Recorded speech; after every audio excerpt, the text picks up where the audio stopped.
Fireside number 4, I think. Feel pretty. Is this the confident. fourth? It might. It All seems like right. it should be like a year by now, right? Give or take. Yeah. Yeah, they go by quick. Okay. Yeah. So I don't have a lot to chat about today, but I did come up with a point that I think we could start with.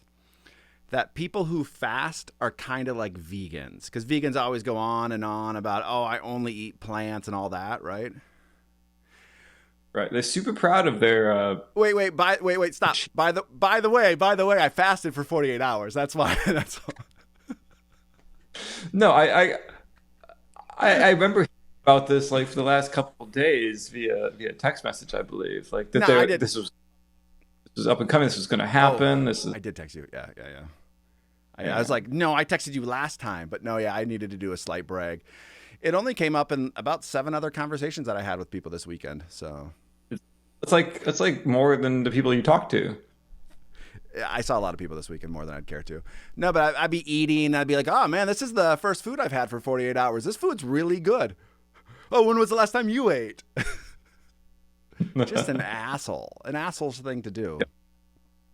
Speaking of vegans, though, I was walking in the park yesterday and I saw a food truck and I was all excited. And then it was a vegan burger truck and I wasn't so excited. Not that Yeah, bad. I've had vegetarian burgers. I've never had a yeah, vegan burger. yeah. And the veggie burger I had was basically like a kind of like a chickpea patty, which I love chickpeas. I do For me. too. Zach hates hummus, by the way. Ah, well, he's probably eating always like store bought and restaurant bought hummus, and they do a meh job. Yeah, Well, but he needs even to be like Israel or something or the Mediterranean. I'll tell him. I'll text him. Or- I'm serious, and knock on some random family's door and invite himself in for hummus and pita homemade, Okay. and like it. I Yeah. guarantee. I first thing I do when I'm done with this call is I will call him and have him do that. I'm gonna hold you to that. If he Hold doesn't me. fly over there, I'm not flying to Michigan. Uh, okay, win-win. I get to keep Zach and you're far away. I only said I was going to call Zach. I never said I was going to make him commit to doing it. I'm just going to say, hey, do this. Yeah. Uh, So, uh, yeah. it's like Well, fine print that no one ever reads, right? yeah, like how to hook up your Bluetooth headphones to your phone. Too soon. And AirPods, When what's they work, though. if the auto connect feature, the smart connect feature actually was smart and connected the right Yeah. ways, that would. But when it's always, I don't know, when it's always undermining your attempts to do other things. Yeah. And it's an extra thing, too. Like sometimes I'll have it. I know I'm going to mention the gym here, but sometimes I'll have it at the gym where it just doesn't connect. I have to be like, I do this 3 times in a row. And I'm like, that's part of my weightlifting then, because that's about the size of dumbbells that I use. Yeah, yeah. All right. So something I'm excited about this Sunday, we're going to launch our songwriting Mec takeover on the Music by the Measures channel. Yeah. Yeah, all right. That's Yeah. nice. So we shot one, I think 2 weeks ago or a week ago, and that one will be up on Sunday. A week and a half, I guess you Yeah. could call it. Well, and I've said this before with some of our videos. It's nice to always have some in the bag. Hmm. Yeah. So, but I'm excited by it. It's a lot of technology stuff we were figuring out the first time. Yeah, Much- that was Yeah. pretty Yeah. much. So there's some I'm paring down. That's the only thing. I deleted the music playing part, and just the frustration is all Well, and a There's lot actually of it was. go on, You go on. No, please. Oh, all right. I was just surprised that how much time got burned up in doing that. Like we were on there for over an hour, I think, Yeah. and it just went by like so Exactly. fast. Well, I was thinking, so I was reviewing one of our podcasts, posting it the other day, and we mentioned how we like to drink and write songs. Hmm. And I think we might need to talk down the road about moving that songwriting to a later time at night for you. Where maybe we don't need to do the first couple that way, but I think songwriting's. We had a little bit of glimmer of hope when I mentioned drinking the other day in one of these podcasts, and it's like, well, we kind of used to write. only hope either of us has in our lives is the happiness that comes from consumption of booze. I had some beers last night. It was phenomenal. Um, all right, so yeah, but I think as soon as we get that technology stuff figured out, I think it's gonna be fine. It's how do we write long distance, and I think it's a problem that other people are gonna have as well. And we're dealing with a lot of technology here, like ins and outs and whatnot. But I think it'll be interesting. Right. Our process, and the first song we're doing is Blue Light, which is a working title. Do you know why it's a working title? That's not what it's from. No, I wanted to name it Tail Lights, but we already have a working title for us. I was like, you write a riff and you always want to put a name to it right away. That's how I feel. Yeah. Like you want to call back, right? You do. Date. Yeah. Was my working title? I like working titles better though, because they can be a creative launch pad. Like this is an idea that we're gonna go unintentionally, generally bounce from. For sure. Well, and that's higher ground to a large degree. You sent me that track 2 years ago, and I was like, all of a sudden, just a chorus came to me where I'm like, oh man, it's I want it's, and it had a central theme, and that took us a while to get those verses down. But as soon as we had that central theme of chorus, I think it was easy to go somewhere else. Yeah, well, it was basically what was the idea was the verses are kind of in contrast to the chorus, right? Because the chorus is all major chords and it's all uplifting. It's sarcastic and it's biting if you read into the lyrics, or if you know either it of sounds us. It does. I think I would say it's hopeful. Yes. Yeah, so you can have and then that. the verses. No, they're not. And we'll be releasing that soon. Because Nic will be coming to town. We're going to shoot a music. It is all finished. We are shooting a music video, most likely Saturday the 22nd. So maybe we'll film some of that for the Sunday release too, down the road. So that'd be kind of cool. Yeah. So that's something new coming on. And again, like I said, I just don't have much to chat about today. But we do have 2 new songs on the website. Yep. I saw that you have All My Loving. Was that one of them? That is so nice of you to say. And then No Roots is the other one. You and No Roots. Well, I remember playing No Roots a lot. Loved playing that song. Yeah. Let me pull up No Roots first. Well, and I thought, so after loading those songs, I was like, the part that sticks out to me the most is just the bass. And then I was like, well, let's just have a bass Monday. Why not? Yeah, this song was hugely popular with the kids for, I don't know why. It's just one of those songs that hit. I think just because it's that kind of beat that gets you moving. It's kind of groove. Yeah. It's a groovy song. It really is a groovy song. There's not a lot going on instrumentally or lyrically, but it's got a fun groove. Like I enjoyed playing it, And that rhythm is a bitch. Yeah, I don't enjoy things. Well, that's where listening to this song I noticed was really helpful, because I actually teaching this one I never actually counted it out with any kids. It'd just be like get them going along the song, do that kind of thing, and then they'd be able to play it from there, because it's not, you're not moving around a lot on the instrument, right? No. It's just that rhythm that's the hard part. Well, and even that is a trick that I'm trying to do in my practice more. If I can count this maybe once or twice, which I can't. I mean, this is a little tough to count in my mind, or cumbersome, right?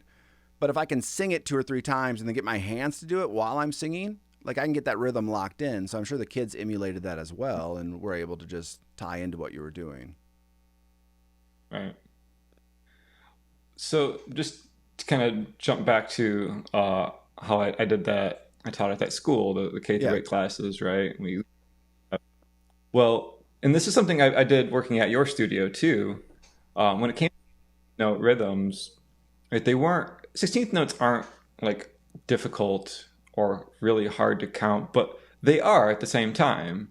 So one trick I like to use. So what I did at the school is I wrote up a measure of 8th notes, right?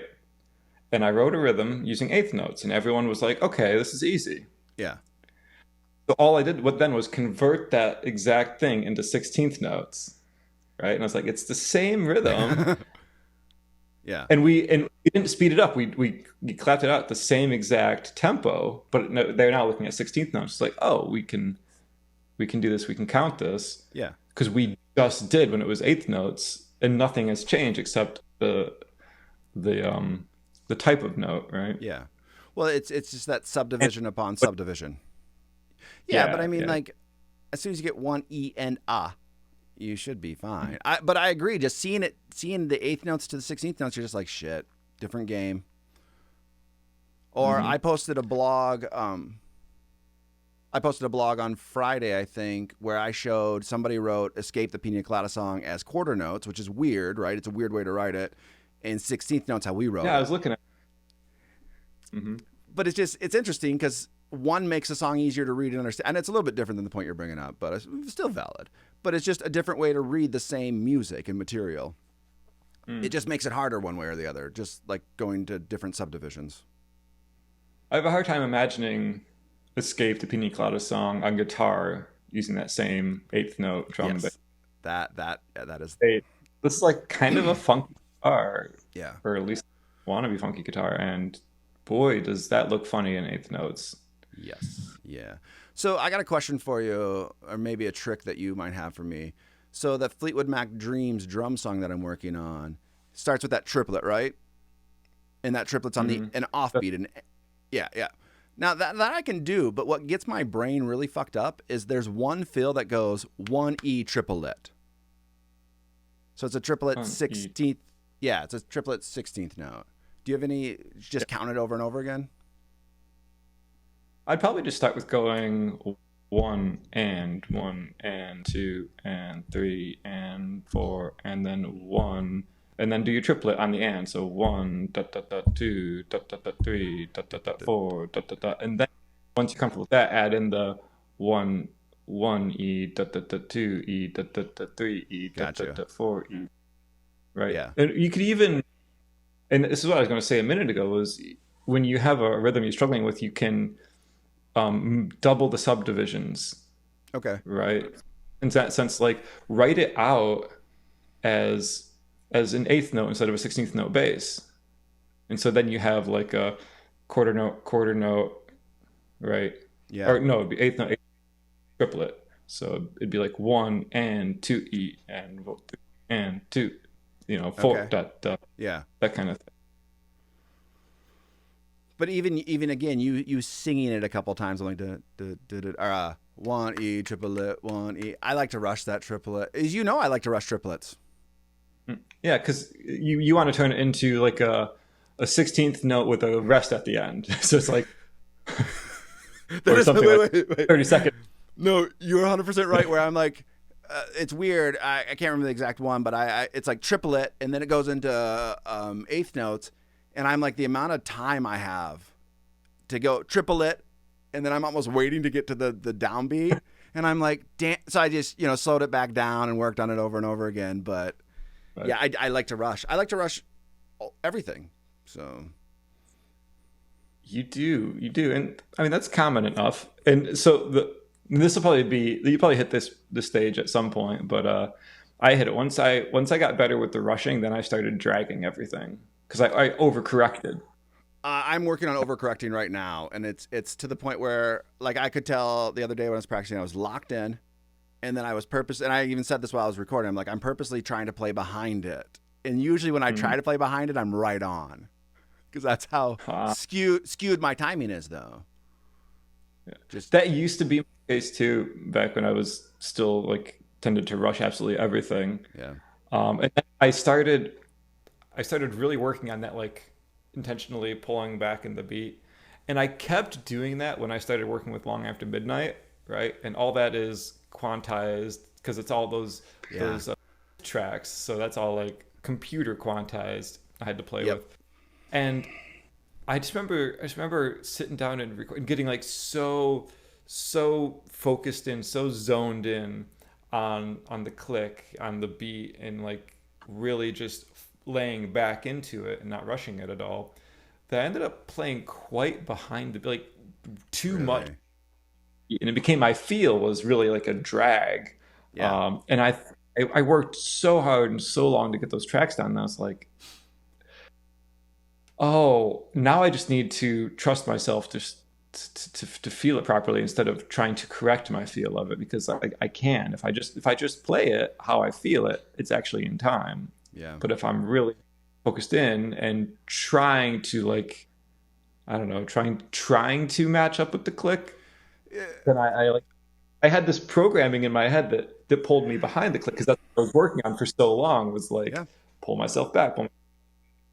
Well, so it reminds me of our last tracking session together, where you were just like in a goddamn zone, and you cared about the metronome, but you didn't at the same time, or you cared about the drum track that you're playing with, because that ebb and flow, and you kind of got into my head, because I mean the 6 months prior, I was just working on getting to the metronome. And so, like, when I started tracking with the drums, I was just like, okay, you just got to, like you said, you just have to trust yourself. Like, you're playing in time, and sometimes you might want to push a little bit on purpose. Sometimes you might want to hold back. You know, I think Mac has, in my mind, you said it before, so let's see if I can get this right. Sometimes the drums are a little pushed, and then we're more laid back. For higher ground, for sure we were, though, on purpose. Yeah.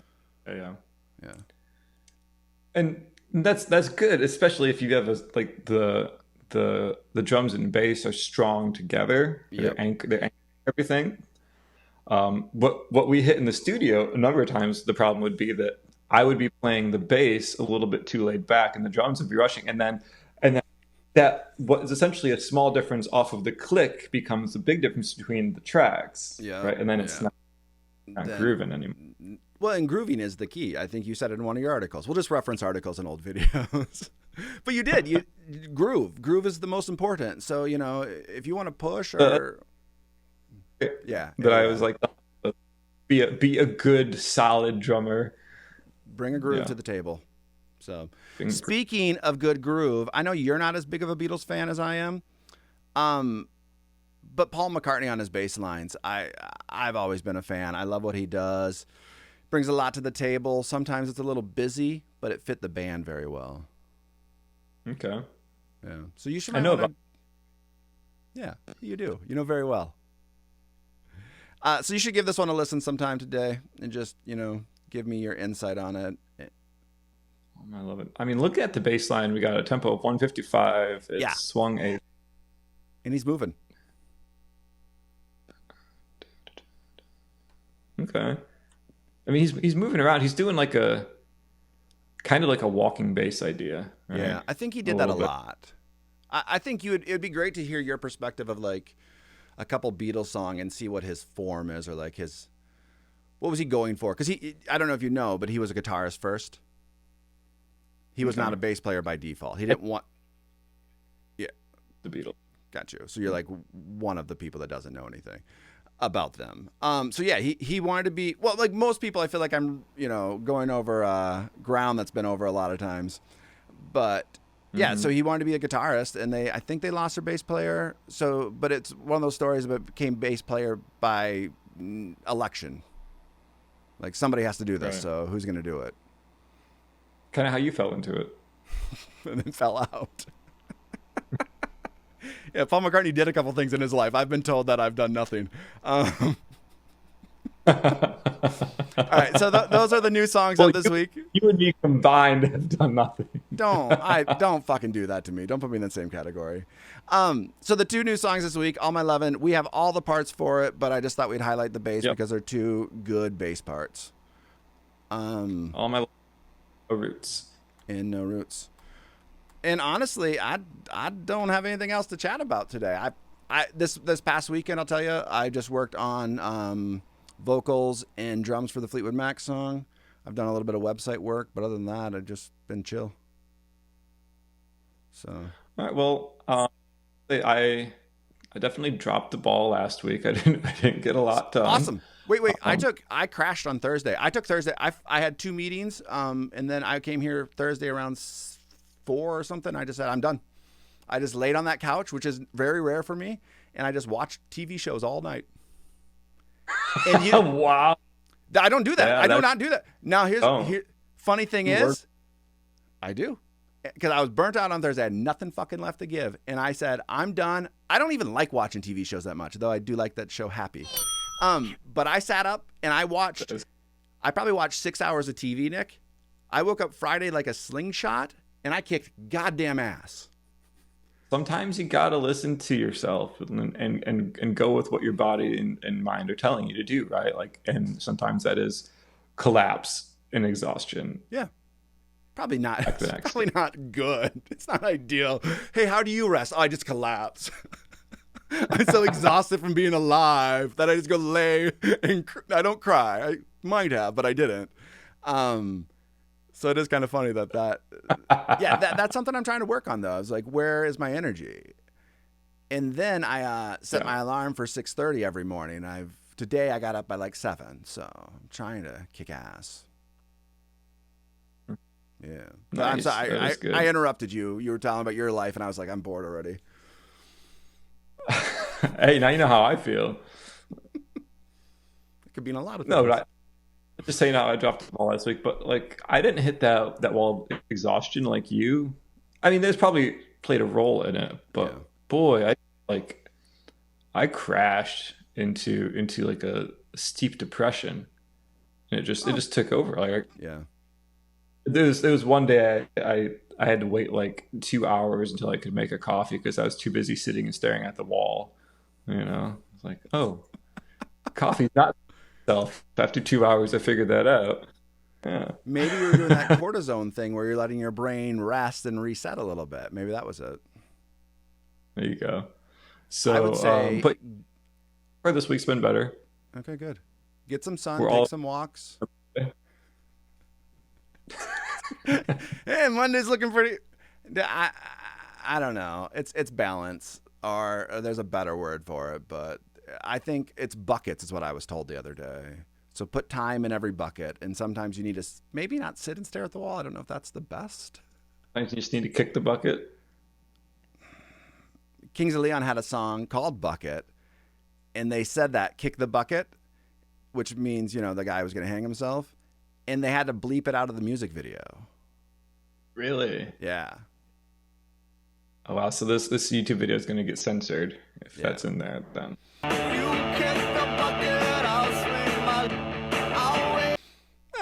It is what it is. Well, I say we wrap early and call it a good day then. Cool. Works for me. All right. Peace.